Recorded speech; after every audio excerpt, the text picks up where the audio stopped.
Phineas Whitmer, private investigator. I have an appointment with Madame Carlyle. Please wait. Mr. Whitmer is in. Madam Carlyle. Go right.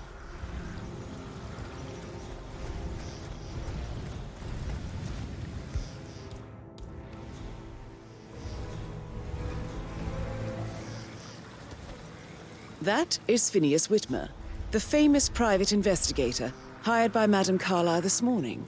I'm curious why he's here. Maybe you should do some detecting yourself, 47.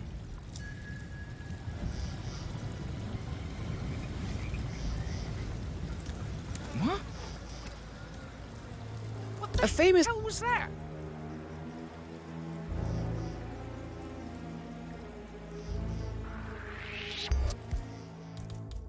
Holy shit!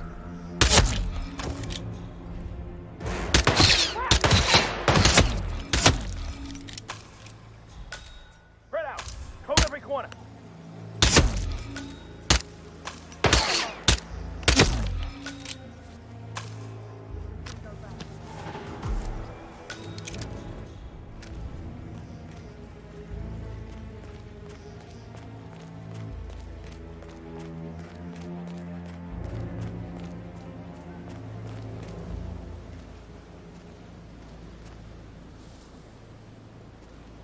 Mr. Whitmer, thank God you're here.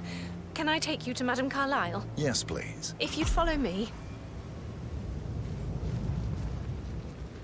I know I oughtn't say anything, but I'm so relieved you're here. Everything's just so strange.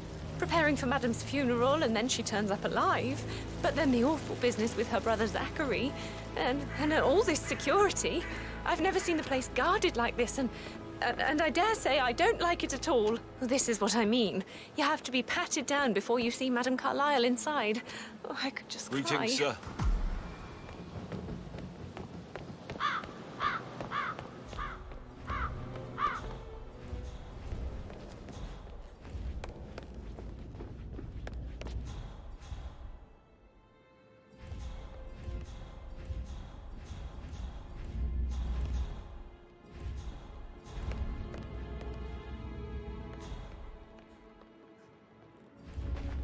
That is Alexa Carlyle, unofficial leader of the Providence Partners, and last one to be alive.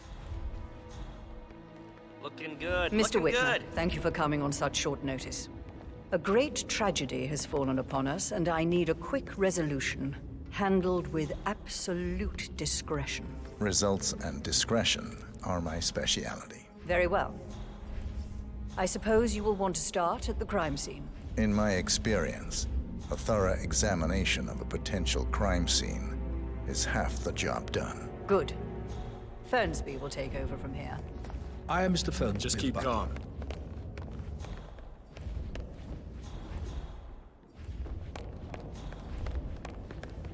I am Mr. Fernsby, the butler. Madame Carlyle has asked me to assist you in any way possible. Mr. Whitmer, I understand that you've traveled from London. Would you care for some refreshments?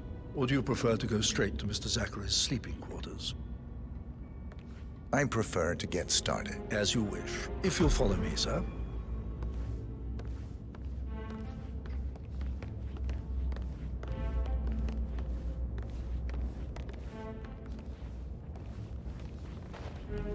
I feel obliged to point out that current affairs surrounding Madame Carlyle are of a delicate nature.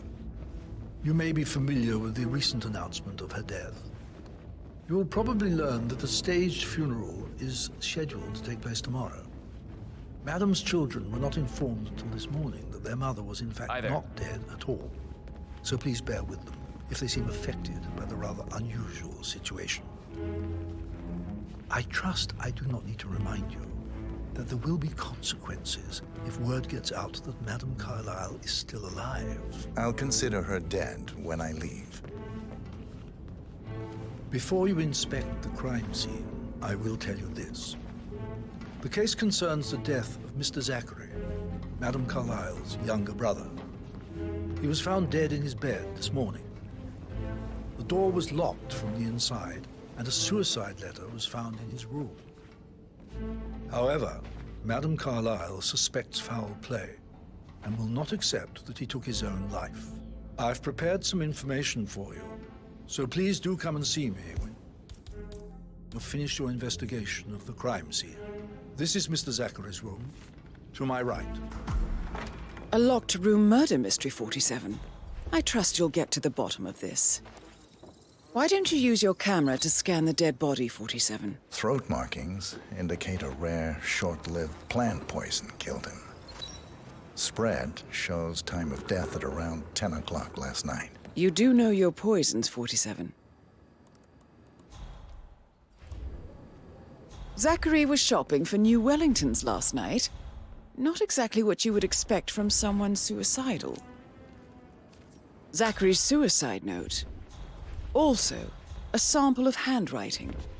It could be relevant to compare to other samples to establish its authenticity.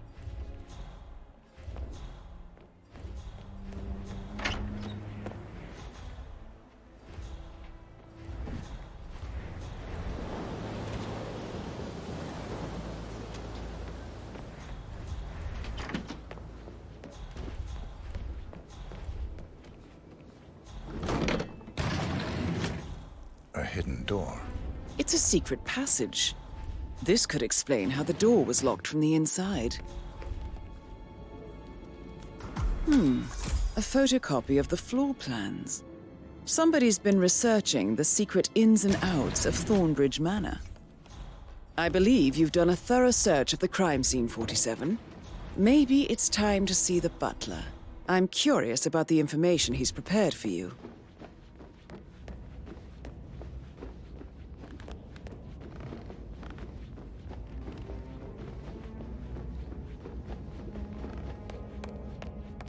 Mr. Fernsby, I'm done with the crime scene. Did you establish a time of death? Zachary died around 10 o'clock last night. Well, that means the staff were off duty. And Madame Carlyle and her security didn't arrive until this morning. That leaves Madame's family and myself as the only persons here when he died. And before you ask, no, I do not have an alibi. I was alone in my office at the time of death. Here's the material that I prepared for you. It's a list of the possible suspects and their quarters. Hopefully that will help you keep track of your findings. Please come and see me when you've solved the case, and I will take you to Madame Carlyle. This is very useful information, 47.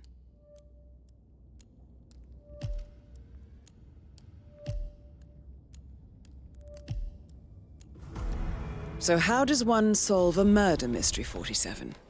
Motive, means, and opportunity, I believe. May I suggest you ask the suspects for alibis? Or perhaps do you prefer searching the manor for clues first? That is the door to Mr. Fernsby's office.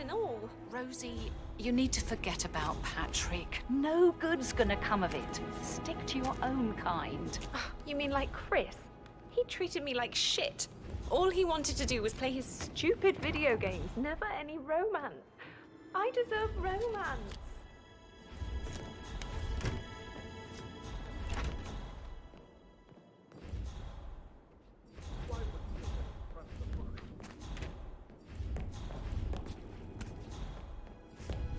The 41 guests will attend the funeral tomorrow. There's still a lot to see to, but we're in good time, I think. Fake funeral tomorrow. Zachary found dead upstairs today. Death is everywhere. I never thought of it that way. Oh, God. It's such a big responsibility having a baby. I have to protect it, right? How do you even do that? I can't do that. I remember how it was with the first one. The ones that come after certainly are a lot less of a worry.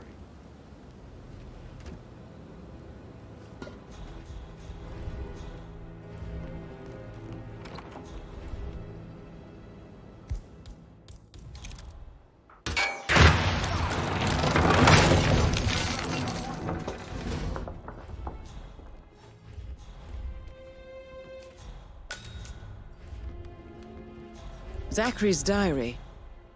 This is big.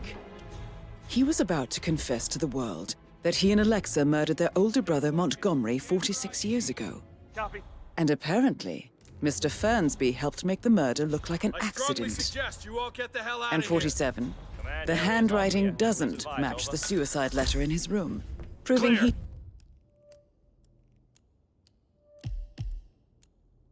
didn't write it himself. Yeah, I got it.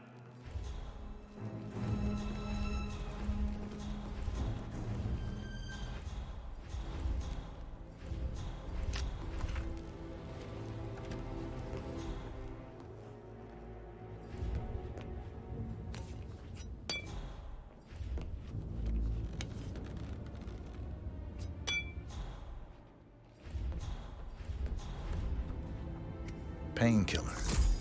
Lethal if you use enough of them. But not the poison used to kill Zachary.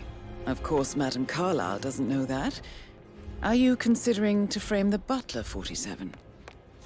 Mr. Fernsby clearly didn't commit the murder, but I think you have enough evidence to convince Madame Carlyle he did. Maybe you should tell him you are ready to present your findings. Unless, of course, you want to do some more detecting, 47?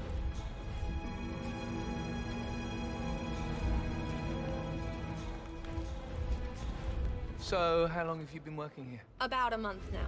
You're American. What on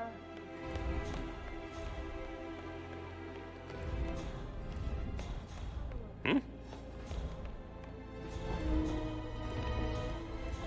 I'm ready to present my conclusion to Madame Carlyle. Very well.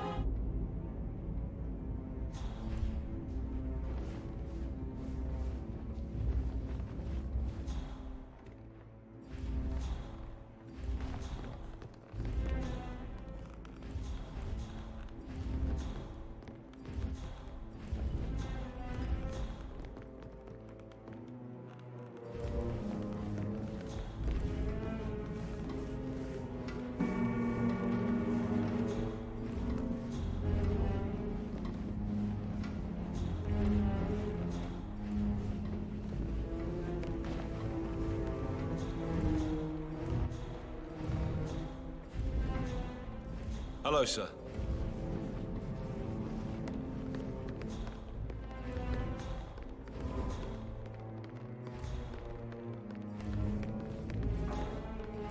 How are you today, sir?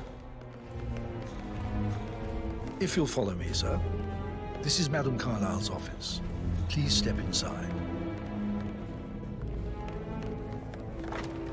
Your detective skills have gained you access to the Lion's Den, 47. Now, go claim your reward. Hello, sir.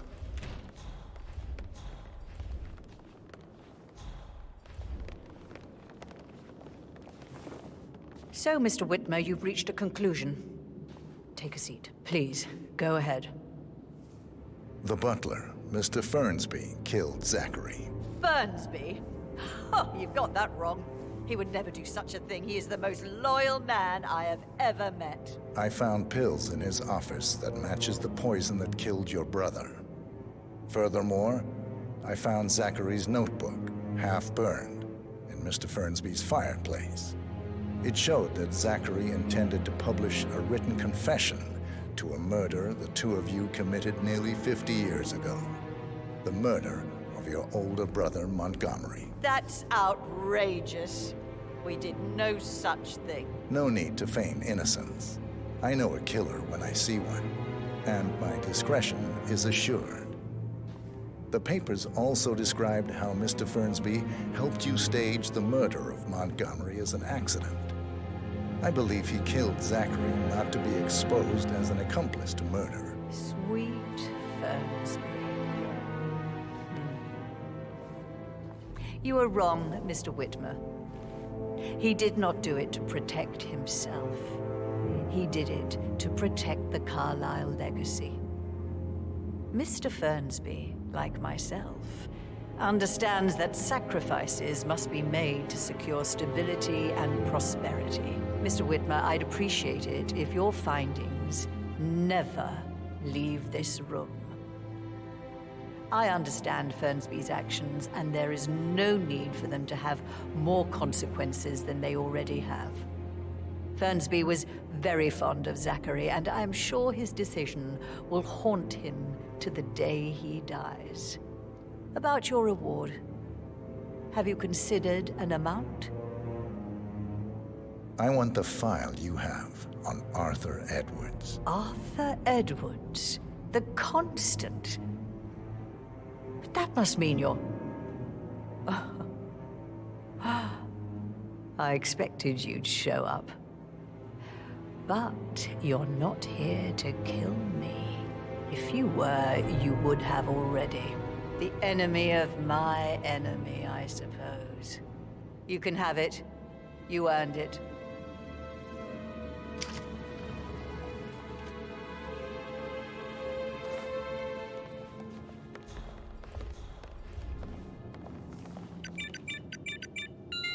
The file you want is in the safe. The file you want Good work, is in the safe. 47. That's the file on Arthur Edwards secured. Time to take need care some of Madame privacy. Carlyle.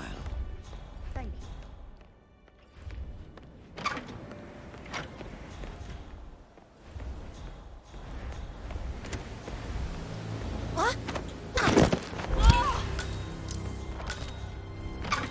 you. Mission complete. Well done, 47.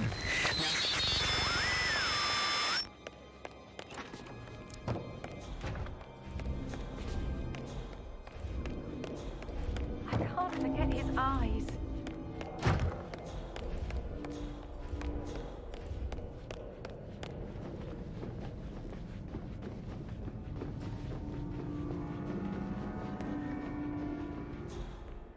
Yeah, keep it real.